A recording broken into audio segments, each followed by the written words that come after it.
آپ سن رہے ہیں کتاب دیس ہوئے پردیس۔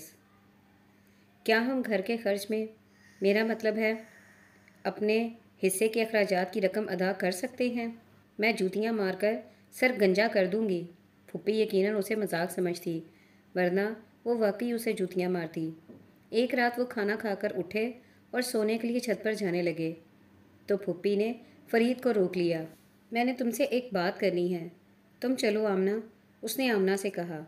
حسن علی کسی دوست کے گھر اپنے بیل کے لیے دوا لینے گیا ہوا تھا۔ جب آمنہ چھت پر چلی گئی تو پھپھی نے ایک گہرا سانس لیا اور رونے لگی۔ فرید گھبرا گیا کہ اسے کیا ہوا ہے۔ فرید پتر، تیرا باپ برکت علی بڑا سینکواں بھائی تھا میرا، جوں گیا کہ واپس نہیں آیا۔ ایسی اڈاری ماری کہ پھر وطنوں کا منہ نہیں دیکھا میرے بھرا نے، اور نہ میں کرما ماری اس کا منہ دیکھ سکی۔ اب تم آئے ہو تو جان پڑ گئی ہے مجھ میں، پر تم نے چلے جانا ہے۔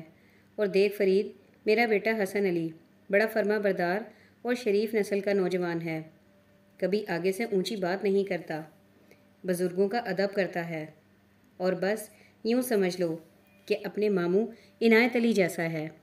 تم تو سمجھ گئے ہوگے۔ نہیں، میں تو نہیں سمجھا۔ فرید نے سوچا کہ پھپھی نے کوئی بات سمجھائی تو ہے نہیں، اور کہہ رہی ہے کہ سمجھ گئے ہوگے۔ اب آمنہ خیر سے جوان ہے، تمہیں اس کی شادی کی فکر کرنی چاہیے۔ طفیل بی بی نے رونے کا سلسلہ منقطع کرتے ہوئے کہا۔ فرید اپنی مسکراہٹ کو روک نہ سکا۔ مجھے آمنہ کی شادی کی فکر کرنی چاہیے؟ کیوں پھپھی؟ وہ اگر شادی کرنا چاہتی ہے تو خود کر لے جہاں جی چاہے۔ ہائے ہائے، پھپھی نے ناک پر انگلی رکھ کر کہا، جوان جہان بہنوں کے بھائی ایسی بات تو نہیں کرتے۔ مخول کر رہا ہے تو میں کہہ رہی تھی کہ حسن علی بس آمنہ میری بہو بن جائے، اور مجھ کرما ماری کے گھر میں بھی میرے موئے ہوئے بھائی کی نشانی لگ جائے۔ فرید کو تھوڑی سی سمجھ آئی کہ پھپھی کیا کہہ رہی ہے، لیکن یہ مجھ سے کیوں کہہ رہی ہے؟ آمنہ سے خود بات کر لے، بلکہ یہ تو آمنہ کی مرضی ہے۔ بہرحال پتہ نہیں یہاں کے عجیب رواج ہیں، تو پھر سوچنا اس بارے میں، طفیل بی بی نے کہا۔ اچھا، فرید نے سر ہلایا، سوچوں گا اس بارے میں، اور ساتھ ہی مسکرا دیا۔ وہ چھت پر آیا تو آمنہ سو چکی تھی، ورنہ وہ اسے مزاحیہ گفتگو کے بارے میں ضرور بتاتا۔ ایک روز سیلی کا خط آیا۔ ڈارلنگ بچوں، مجھے اندازہ نہیں تھا کہ تم سے جدا ہونا کیسا ہوتا ہے، اور مجھے کہنا پڑتا ہے کہ یہ ایک اچھا تجربہ نہیں ہے۔ میں دن رات مصروف رہتی ہوں۔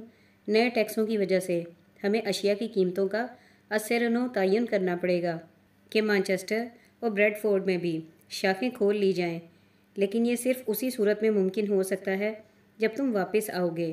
انکل گیم اور میگی روزانہ فون کرتے ہیں یا خود آتے ہیں۔ گیم ایک روز کہہ رہے تھے کہ وہ شاید ہمیشہ کے لیے واپس چلے جائیں، لیکن مجھے شک ہے۔ مجھے امید ہے کہ تم خوراک کے بارے میں احتیاط برتو گے اور پانی ابالنے کے بعد پیو گے۔ میں تمہارا انتظار کر رہی ہوں۔ یہ خط پڑھ کر آمنہ اور فرید نے ایک لمحے کے لیے سوچا کہ یہ کون سی دنیا کی بات ہو رہی ہے، کیونکہ وہ دنیا آہستہ آہستہ غیر حقیقی ہوتی چلی جا رہی تھی، اور ان کے آس پاس جو کچھ تھا وہ حقیقت کا روپ دھار رہا تھا۔ لسی کا بڑا کٹورا منہ سے لگاتے ہوئے وہ ہمیشہ مسکراتے کہ ان کی ماں نے انہیں خوراک کے بارے میں احتیاط برتنے کا مشورہ دیا تھا۔ ایک شام گوجروں کا امام دن ان کے ہاں آیا۔ وہ دیکھنا چاہتا تھا کہ اکرم کا بندوبست مناسب ہے یا نہیں۔ ویسے تو سب ٹھیک ہے، لیکن کنڈی کے ساتھ تالا لگا دیا جائے تو بہتر ہے۔ ایسے ہی اگر کوئی بچہ کنڈی کھول دے تو… اس نے صحن کو اپنی نظروں میں اتارا۔ پولیس تلاش کر رہی ہے، سنا ہے، اس لیے۔ کتنا سویٹ اولڈ مین ہے۔ اس کے رخصت ہونے پر آمنہ نے کہا، موٹا اور پلا ہوا ہے جیسے ٹیڈی بیئر ہوتے ہیں۔ امام دین بڑا شریف آدمی ہے۔ طفیل بی بی نے گھونگھٹ اٹھا کر کہا، مجال ہے جو نظر اونچی کر جائے۔ چک جوگیاں کو جانے والا کچا راستہ بالکل ویران تھا، مٹی باریک تھی اور پاؤں اس میں ریت کی طرح دھنستے تھے۔ آمنہ کو اس پر چلنے میں دشواری پیش آ رہی تھی۔ شام گہری ہو رہی تھی اور کبھی کبھی ایک سبز مہک ہوا میں تیرتی ہوئی گزر جاتی۔ کسی ڈیرے پر کتے بھونک رہے تھے اور بیلوں کے گلے میں بندھی گھنٹیاں سستی کے ساتھ فضا میں سنائی دیتی تھیں۔ دور دور تک کوئی نہ تھا۔ آمنہ نے غلطی کی تھی۔ وہ اور فرید شام سے پہلے ڈیرے پر آئے تھے۔ چاچا عنایت علی جب ایک بھینس کا دودھ دھو کر فارغ ہوا تو کہنے لگا، یہ طفیل بی بی کی ہے، حسن علی تم پہلے اس کا دودھ پہنچا دو تاکہ ابال کر ان بچوں کے لیے تیار کر دے۔ حسن علی نے دودھ کی گاگر سر پر رکھی تو آمنہ اور فرید بھی اٹھ کھڑے ہوئے۔ ہم بھی چلتے ہیں، گھر جا کر تم نے کوئی بیلوں کو چارہ ڈالنا ہے۔ عنایت علی جھکا ہوا ان کے قریب آ گیا۔ فرید بیٹا تم ٹھہر جاؤ، ایک گاگر تم اٹھا لینا۔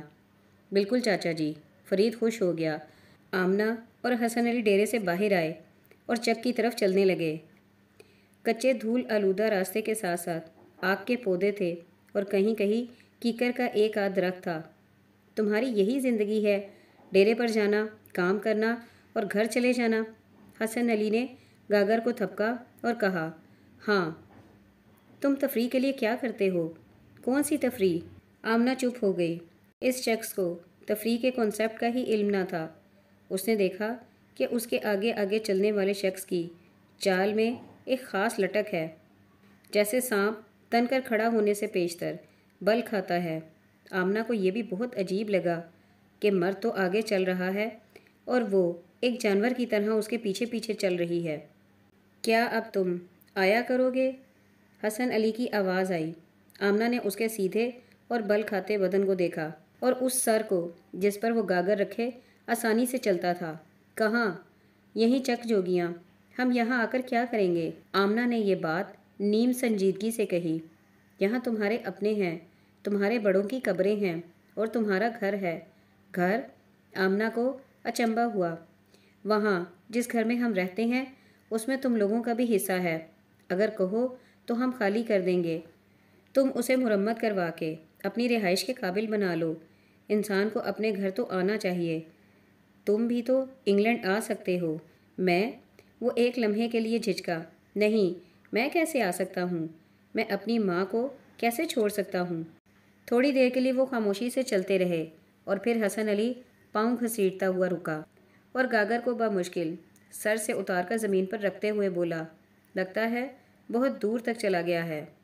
اس لیے وہیں بیٹھ کر اپنی جوتی اتاری اور تلوے کو بل دے کر دیکھا۔ کیکر کا ایک خاصا بڑا کانٹا پاؤں میں گم ہو چکا تھا اور ایک ہلکی لکیر کی صورت دکھائی دیتا تھا۔ تمہارے پاس سوئی تو نہیں ہوگی؟ وہ ناخن سے اس جگہ کو کھرچنے لگا جہاں سے کانٹا داخل ہو کر ماس میں گم ہو گیا تھا۔ اس نے اٹھنے کی کوشش کی اور پھر ایک لمبی ہائے کر کے بیٹھ گیا۔ یہ تمہاری جوتی کے اندر کیسے چلا گیا؟ اس میں چھید ہے، حسن علی مسکرا کر کہنے لگا اور جوتی کا تلوا اس کے سامنے کر دیا۔ واقعی درمیان میں ایک بڑا چھید تھا۔ بیبے دودھ کا انتظار کر رہی ہوگی۔ اگر تم اس برتن کے ساتھ چل نہیں سکتے تو میں اٹھا لوں؟ نہیں۔ اس نے سر ہلایا اور پھر خود ہی ارادہ بدل کر کہنے لگا، کیا تم اسے اٹھا سکو گی؟ No problem. آمنہ گاگر اٹھانے لگی تو حسن علی نے اسے روک دیا۔ آرام سے اٹھانا ورنہ چھلک جائے گا۔ اور یہ واقعی پرابلم تھی۔ بوجھ اٹھانا اور بات ہے، اور دودھ سے چھلکتی گاگر کو چھلکائے بغیر چلنا اور بات ہے۔ ذرا ٹھہرو۔ حسن علی نے کپڑے کا انو اس کے سر پر رکھ کر تھپکا اور پھر گاگر اٹھا کر اس پر ٹکا دی۔ اب اسے گردن کو سیدھا رکھ کر اٹھو۔ وہ اٹھی تو اس کی گردن دوری ہوتے ہوتے بچی۔ یہ واقعی مشکل کام تھا۔ وہ کھڑی نہیں ہو پا رہی تھی۔ وہ کوشش کر رہی تھی کہ اسے بیلنس کر کے چلنا شروع کر دے۔ اگر نہیں اٹھا سکتی تو اتار لو۔ نہیں، میں چل لوں گی۔ اس نے بے دلی سے کہا کہ شاید حسن علی گاگر کو اتار لے۔ تم گھر پہنچو، میں آتا ہوں۔ حسن علی اپنے تلوے کا معائنہ کرنے لگا۔ آمنہ کا پورا بدن پسینے سے بھیگ رہا تھا اور اسے یقین تھا کہ وہ اس چھلکتے ہوئے بوجھ کے ساتھ چل نہیں سکتی، اور اب وہ تنی ہوئی سرکس میں رسے پر چلنے والی کسی بازیگر خاتون کی طرح بالکل سامنے دیکھتی قدم اٹھا رہی تھی، اور ہر قدم پر اسے محسوس ہوتا تھا کہ گاگر اب گئی کہ اب گئی۔ اس کے دونوں ہاتھوں کو دودھ چھلک چھلک کر گیلا کرتا تھا۔ وہ پیچھے مڑ کر یہ بھی نہیں دیکھ سکتی تھی کہ حسن علی کتنی دور ہے۔ شام گہری ہو رہی تھی۔ یہ کتنی عجیب بات تھی کہ وہ آمنہ برکت علی ایک ویران جگہ میں بالکل اکیلی چلی جا رہی تھی اور اس کے اندر کوئی خدشہ نہ تھا۔ ان کھیتوں یا جھاڑیوں میں سے کسی سیٹی اور کسی پاکیزار ٹو بی بیسٹ کی دھن سنائی دینے کا احتمال نہیں تھا۔ چک جوگیاں میں بہت سارے لوگوں نے اس کے رخسار پر کھدے نشان کے بارے میں پوچھا تھا اور اس نے کندھے سکیڑ کر صرف ایک حادثہ کہہ دینے پر اکتفا کیا تھا۔ اسے اس حادثے کا بہت دکھ تھا۔ اس بات کا دکھ تھا کہ نصف انگریز ہونے کے باوجود اسے قبول نہیں کیا گیا تھا۔ یہاں بھی تو وہ نصف پاکستانی تھی اور یہاں اسے قبول کر لیا گیا تھا۔ یہ کیا راز ہے؟ کبھی کبھار اسے میم کی بیٹی کہہ کر پکارا جاتا اور وہ بھی پیار سے، ورنہ وہ باب نور دین کی تھی، برکت علی کی بیٹی۔ وہ صحن میں داخل ہوئی تو حسن علی چارپائی پر بیٹھا اپنے پاؤں میں تیل لگا رہا تھا۔ طفیل بی بی مسکراتی ہوئی آگے بڑھی اور بسم اللہ کہہ کر گاگر اس کے سر سے اتار لی۔ اسے محسوس ہوا کہ اب اس کا توازن ٹھیک نہیں رہا۔ اس کا سانس قابو میں نہ تھا۔ تمہارا کانٹا نکل گیا؟ نہیں، حسن علی مسکرایا۔ وہ بہت گہرا جا چکا ہے، اب صرف یہ ہے کہ میرا ماس اسے آہستہ آہستہ گلا دے گا۔ اکرم کی کوٹھڑی کے دروازے پر دستک ہوئی اور وہ اکرم کے ہاتھ تھے۔ پھر اس کے ہنسنے کی آواز آئی اور پھر سرگوشی، بہن، بہن آمنہ۔ آمنہ مسکراتی ہوئی ادھر گئی اور دروازے کے ساتھ کان لگا کر کہا، کیا ہے بھائی اکرم؟ میں بھی دودھ پیوں گا۔ اچھا۔ آمنہ تیزی سے پلٹی اور گاگر میں سے دودھ کا کٹورا بھر کر واپس آ گئی۔ تمہارے لیے دودھ بھائی اکرم، میں خود ڈیرے سے لائی ہوں۔ وہ نیم غنودگی میں کچی سیڑھیوں پر سے اترتا نیچے صحن میں آیا اور پھر اپنی کوٹھڑی کا دروازہ کھول کر بستر پر لیٹ گیا۔ صبح سویرے سرگی ویلے چک جوگیاں میں ٹھنڈک سے لدی ہوئی ہوا چلتی اور گرمی کے مارے ہوئے چرند پرند کو مدہوش کر دیتی۔ اس مدہوشی کو دھوپ کی پہلی کرنیں زائل کرنے لگتیں تو وہ اٹھ کر نیچے آ جاتے اور پھپھی کے بنائے ہوئے بستروں پر پھر سے سو جاتے۔ فرید، آمنہ سوئی نہیں تھی۔ کیا کہتی ہو؟ تم نے سیاہ بیگ میں رکھے ہوئے اپنے واپسی کے ٹکٹ دیکھے ہیں؟ ہاں، فرید نے آنکھیں کھولی۔ دیکھے تو تھے، پر بہت دن ہو گئے۔ کیوں؟ آمنہ نے بیگ میں سے ٹکٹ نکال کر اس کے سینے پر رکھ دیے۔ اسلام آباد ایئرپورٹ سے پرسوں رات 10:30 بجے جا رہی ہے ہماری فلائٹ، لندن کے لیے۔ کیا؟ فرید نے بے یقینی سے کہا اور پھر اٹھ کر بیٹھ گیا۔ اتنی جلدی؟ اس نے ٹکٹوں پر ایک نظر ڈالی۔ مجھے تو بالکل یاد نہیں تھا۔ ہم تاریخ آگے بھی تو کروا سکتے ہیں۔ اس کے لیے اسلام آباد جانا پڑے گا اور یوں بھی یہ سستے ٹکٹ ہیں اور ان کی تاریخیں آگے پیچھے نہیں ہو سکتی۔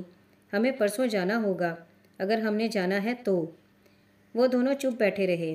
فرید کبھی کان میں انگلی ڈال کر کھجا لیتا اور کبھی ہونٹوں پر ہاتھ پھیرتا۔ آمنہ بال درست کرتی، کچھ گنگنانے کی کوشش کرتی اور پھر چپ ہو جاتی۔ اوہ شٹ! بالآخر آمنہ نے سر جھٹک کر کہا۔ دروازہ یکدم کھلا اور دھوپ ان کے چہروں پر چمکی۔ طفیل بی بی ہونٹوں پر ہاتھ رکھے اندر آئی۔ اکرم تو نہیں آیا یہاں؟ کوٹھڑی کا دروازہ کھلا ہے۔ وہ ہڑبڑا کر اٹھے اور ننگے پاؤں صحن میں چلے گئے۔ رات حسب معمول انہوں نے اکرم کے ساتھ کچھ وقت گزارا تھا اور پھر کنڈی چڑھا کر اوپر چلے گئے تھے۔ شاید وہ واقعی خطرناک ہے، آمنہ نے سوچا، اور اگر وہ خطرناک ہے تو کہیں لوگ اسے اذیت نہ دیں۔ او گاڈ، وہ میرا بھائی ہے اور لوگ اسے اذیت دیں گے۔ گوجروں کے امام دین کی انگلیاں چتکبری بھینس کے تھنوں کو اپنی پوری طاقت سے دبا رہی تھیں، لیکن ان میں دودھ کا ایک قطرہ نہ تھا۔ اس کے وسیع تنو توش پر پسینہ تیرتا تھا۔ چتکبری سب سے زیادہ دودھ دینے والی بھینس تھی اور اسے سب سے آخر میں دھویا جاتا تھا۔ میں شاید بوڑھا ہو گیا ہوں، امام دین نے سوچا۔ سلام چاچا۔ امام دین کا جسم اس آواز سے کپ کپایا۔ اس نے مڑ کر دیکھا، اکرم صدائی کے منہ سے رال نکل کر گر رہی تھی اور وہ پیٹ پر ہاتھ رکھے ہنس رہا تھا۔ تو کیسے آ گیا؟ میں چاچا، کوٹھڑی کا دروازہ کھلا رہ گیا۔ کھلا تو میں آ گیا جب اندھیرا بھی پورے گاؤں پر بیٹھ رہا تھا اور گلیوں میں کوئی نہ تھا، اور بشیرہ گوجروں کے گھر سے ذرا دیر سے نکلی تھی اور گلی کے ویران اندھیرے میں آہستہ آہستہ پاؤں دھرتی چلتی تھی۔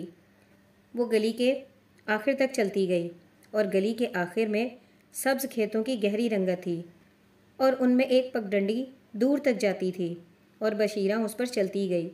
امام دین بڑے آرام اور احتیاط سے اٹھا اور اکرم کے پاس آ کر کہنے لگا، اکرم، میں تیرا چاچا ہوں نا، چل کھوئی پر چلتے ہیں، سیر کرتے ہیں۔ ہاں کھوئی پر چلتے ہیں، کھوئی پر۔ اکرم خوش ہو کر زور سے ہنسا۔ میں نہ ابھی آیا۔ امام دین تیزی سے چارے والی کوٹھڑی میں گیا اور چارہ کترنے والا ٹوکا تہمت میں اڑس کر باہر آ گیا۔ چل اٹھ بیٹا اکرم، چل چاچا۔ اکرم نے ایک بچے کی طرح آگے بڑھ کر اس کی انگلی پکڑ لی۔ امام دین نے بڑے غور سے، بڑی احتیاط اور توجہ سے آس پاس دیکھ لیا کہ کوئی انہیں دیکھ تو نہیں رہا، اور کوئی نہیں تھا تو گلی کے آخر میں سبز کھیتوں کی گہری رنگت تھی اور ان میں ایک پگڈنڈی تھی جو دور تک جاتی تھی، اور وہ دونوں اس پر چلتے گئے۔ امام دین پہلی بار اس پگڈنڈی پر نہیں چلا تھا۔ ابھی سورج زمین کے اندر تک نہیں گیا تھا اور اس کی تپش کھیتوں میں سرایت نہیں کی تھی۔ دور سے کھوئی نظر آئی تو اکرم نے خوش ہو کر شور مچا دیا، چاچا کھوئی، چاچا کھوئی دیکھو۔ ہاں بیٹا دیکھ رہا ہوں۔ امام دین ایک ہاتھ سے تہمت میں اڑتے ہوئے ٹوکے کو سنبھالتا